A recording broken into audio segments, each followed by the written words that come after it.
வாசிக்க வருகிறார்கள். சம்பத் அவர்களே வருக. செந்தமிழ் உரை தருக.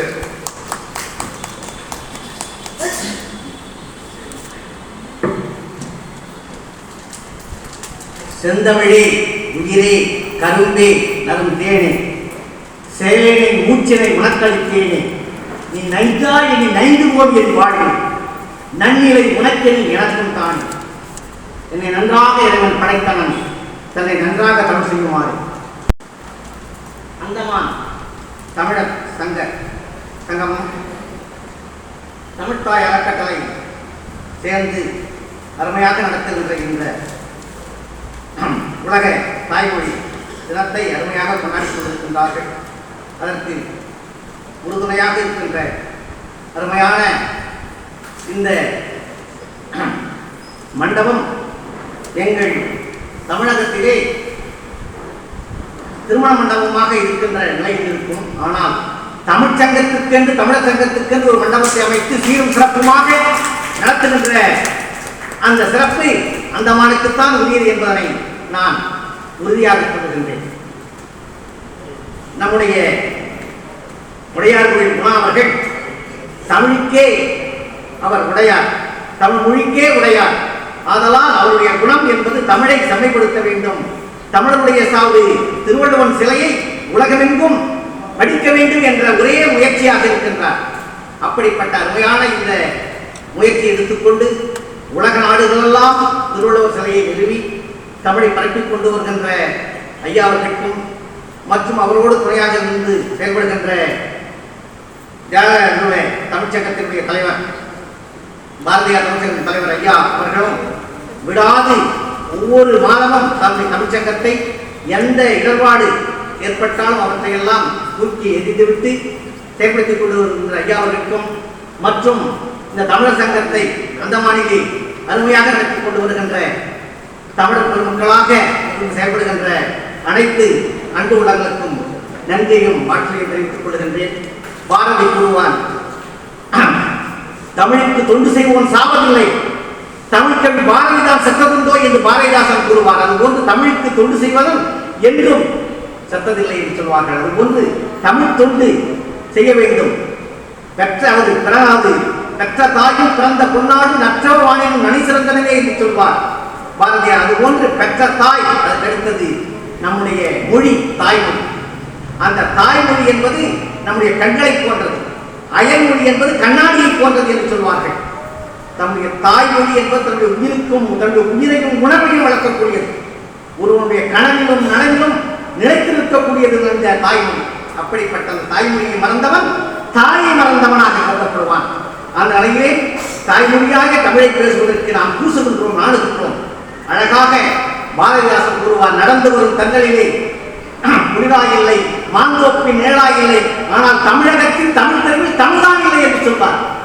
அழகாக அன்று சொன்னார் தமிழன் என்று சொல்லடா தலைநிமிர்ந்து நிலடா என்று சொல்வார்கள். அந்த தமிழ் எங்கும் இருக்கின்றதா என்றால் தமிழ் பேசுவதற்கு பூசுகின்றார்.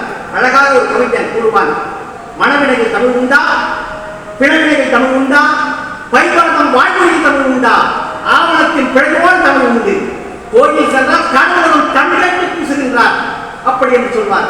அதுபோன்று தமிழன் என்று சொல்லுகின்ற நாம் தமிழ் அருமையாக பேசுகின்ற ஐயா அவர்கள் தூய தமிழை அருமையாக பேசினார். அதுபோன்று தமிழை பேச வேண்டும். தமிழ் உணர்வு நம்முடைய உயிரோடும் உணர்வோடும் கலந்தது. தமிழானது கல் தோன்றி மண் தோன்றா காலத்தை அவளுடைய முன் தோன்றிய முன்தகுதி என்று சொல்வார்கள். அவை சில பேர் நம்ப மாட்டான். ஆனால் அதுதான் சொன்னார் பாரதிதாசன், விண்ணோடும் மண்ணோடும் உடுக்களோடும் கத்துகளை இவற்றோடும் பிறந்த தமிழோடும் பிறந்தோம் நாங்கள் என்று அருமையாக சொல்வார். அதுபோன்று தமிழ் இனிமை மொழி, தமிழானது இனிமையான மொழி. அதுதான் யாமறிந்த மொழிகளிலே தமிழ் மொழிவோ இனிதாவது எங்கும் காணி, பாமரவாய் விலங்குகளால் நாம் வாழுகின்றோம், சேவமுற வேண்டும், திருவெல்லாம் தமிழ் வழக்கம் கேட்க செய்வோம் என்று பாரதியார் கூறிய அந்த வரிகளை நாம் பேசினால் மட்டும் போதாது, அவற்றை நடைமுறைப்படுத்த வேண்டும். அருமையாக தமிழோடு தொடர்புடைய தமிழுக்கு கதி இறங்கி என்று சொல்வார்கள். தமிழுக்கு கதி என்றால் காய் என்றால் கம்பராமாயணம். மனிதன் இறைவனே இறங்கி மனிதனே இப்படிதான் வாழ வேண்டும் அப்படி என்று எடுத்துச் சொன்னது கம்பராமாயணம். திருக்குறள் வாழ்வியல் நெறிகளை அருமையாக எடுத்துச் சொல்லும். ஜாதி ஜாதி என்று சொல்லுகின்றோமே, அவற்றை ஒரே வழியில் சொல்லிவிட்டார். பிறப்புக்கும் எல்லா உயிர்க்கும் என்று சொன்னார். பிறப்பினால் எல்லா உயிரும் ஒன்று. இவற்றிலே ஜாதி என்பது ஏதடா? அழகா கவிமணி சொல்வார், ஓடும் உயிரத்தில் ஒழிக்கும் கண்ணீரில் தேடி பார்த்தால் ஜாதி தெரிவதுண்டோ அப்படி என்று சொல்வார். அதுபோன்று ஜாதி என்பது இல்லை என்பதை எடுத்துச் சொல்கின்றார். ஒவ்வொரு திருக்குறளும் அருமையாக ஒரு கல்வி என்பதை கல்வி அதிகாரத்தை படித்தவர். கற்க கசடர கற்பவை கற்றப்பின் நிற்க அதற்கு தக. இதுல துணைக்கால் இருக்காதுல்ல, துணைக்காலே இல்லை. ஆனால் கல்வி கற்றவனுக்கு வேறு எந்த துணையும் வேண்டாம் என்பதை இந்த திருக்குறள் மூலமாக அருமையாக அறிமுகப்படுத்துகின்றார்கள். அதுபோல யாதானும் நாடாமல் ஊராமல் என்பதுவன் சான்றுணையும் கல்லாதவான். இதுல 11 துணைக்கால் இருக்கிறது. ஆனால் கல்வி கற்காதவனுக்கு துணை வேண்டும் என்பதை எடுத்து காட்டுகின்றார் வள்ளுவர். இது போன்று திருக்குறளில் இல்லாததில்லை, இணை இல்லை, முப்பாடிக்கை என்று சொல்லுகின்றார். அதுபோன்று அறிவு படைத்திருந்தால் மட்டும் போதாது, அறிவினால் ஆகுவதுண்டோ பிரிவின் நோய் தன்னோய் போற்றை. மற்றவருடைய துன்பத்தை தன்னுடைய துன்பம் கொண்டு கருதவில்லை என்றால் நீ பெரிய நீ அறிஞனாக என்ன பயன்? இவற்றையெல்லாம் அருமையாக அந்த வாழ்வியல் தத்துவங்களை திருக்குறளை படித்து அதன்படி நாம் நடக்க வேண்டும் என்ற நிலையிலே எத்தனையோ நம்முடைய நூல்கள் தமிழா இந்தாவும் சொத்து கொடுத்தான். எது என்றால் தமிழுடைய சொத்து தமிழுடைய நூல்கள் தான். அந்த காலத்தில் நூல்னா நான் எந்த இடத்தையும் சொல்லவில்லை. நூல் என்றால் எதை வைத்துக் கொண்டிருந்தான் தெரியுமா? அழகா ஒரு கப்பல் சொன்னான். நூல் என்றால் நன்னூலா, அறிவு நுரைகளை ஓடி வரும் திருக்குறளா? நூல் என்றால் கழித்தொகையா? இல்லை இல்லை. நூல் என்றால் பூநூல் தான் என்றார் சில பேர். 197 ஆராட்டம் போட்டார்கள் அவர்களுக்கு. அவர்களுடைய கால்களை தள்ளினார்கள், மூளைகளை ஏலம் போட்டு விட்டார்கள். பெரியார் பார்த்தார், பெருமாடாய் போகாதே தமிழா என்றார். ஏண்டா பெருமாடா போல?